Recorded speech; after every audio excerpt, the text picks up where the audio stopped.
In this video, I'm going to compare the Brooks Adrenaline GTS 24 against the Brooks Glycerin 22. So the Glycerin 22 has had a complete update of the midsole, so it now has a DNA-tuned nitrogen-infused midsole, which is a lot softer, more plush, and springier than what we had in the previous model. In contrast to that, in the Adrenaline GTS, we've got the DNA Loft V3 nitrogen-infused midsole. So they sound similar, but they're completely different feel underfoot. So in the Glycerin, we've got large cells in the rear foot, we've got smaller, more densely packed cells in the forefoot. So when you initiate contact with the ground through heel strike or midfoot strike, the larger cells help to absorb vibration and that initial impact, while the more densely packed cells help with the propulsion phase of the gait cycle to make it more springy and give you a better push-off phase. So technically, Brooks feel that they've got two separate aspects in the shoe. In the Glycerin, a rear foot, larger cells, and a forefoot, denser packed cells. They've got a very similar feature in the Glycerin Max, which we've got a review about. So this is a shoe designed to be multifaceted, whereas in contrast to that, in the GTS, you've got a much more firmer but balanced cushioning. Now, it's more balanced than what we had in the GTS 23.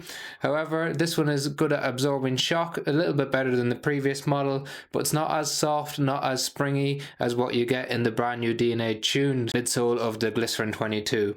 So if you're looking for a little bit firmer of a ride, you don't sink into it as much, you probably have a little bit better ground feel, better ground contact, then the Adrenaline GTS can be a better option in terms of the midsole. However, they're two separate shoes when it comes to stability. So the GTS 24 is known as a moderate to maximum stability shoe, while the Glycerin is a classic neutral shoe.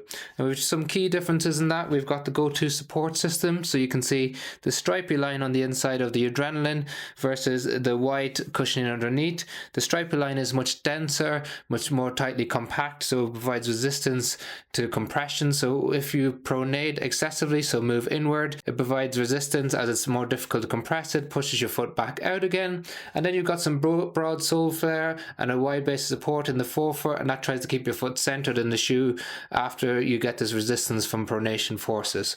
So it's a moderate to maximum stability shoe.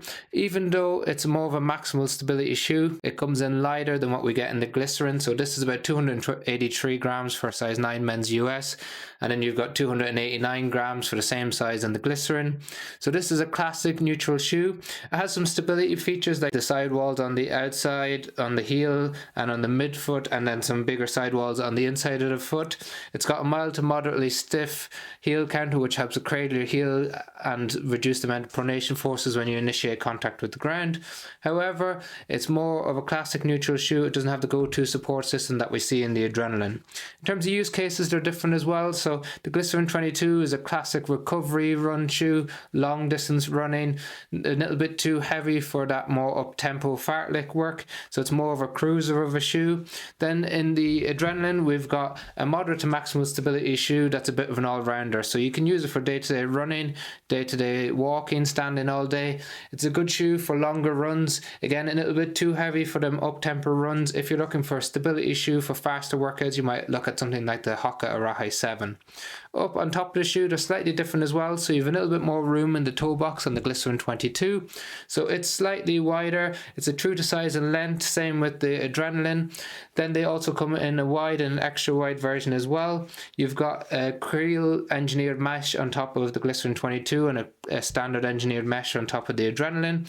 Padded tongues on both. You've got different heel cups on both shoes. So on the Glycerin 22, you can see they've got a narrow heel counter around the top, and then they've got a more luxurious and padded heel cup around the inside of the shoe. It's also got this nice pull-on tab, whereas you've just got this nice padded heel counter around the Adrenaline GTS 24. So two different shoes, although they look very similar in terms of their colorway, they're designed differently and they're for different purposes. One is a moderate to maximal stability shoe and one is a classic neutral shoe. We think the new DNA-tuned nitrogen-infused cushioning is a big upgrade that we see in the Glycerin. We're looking forward to seeing what they bring out in the Adrenaline this year. Both shoes are linked in the description below. If you purchase through the links, it helps fund our channel without affecting the price that you pay. If you're just here to find out the differences, then like and share and subscribe and really makes a big difference to the channel. Leave us any questions in the comment section. We'll get back to you as soon as we can. Thanks for watching.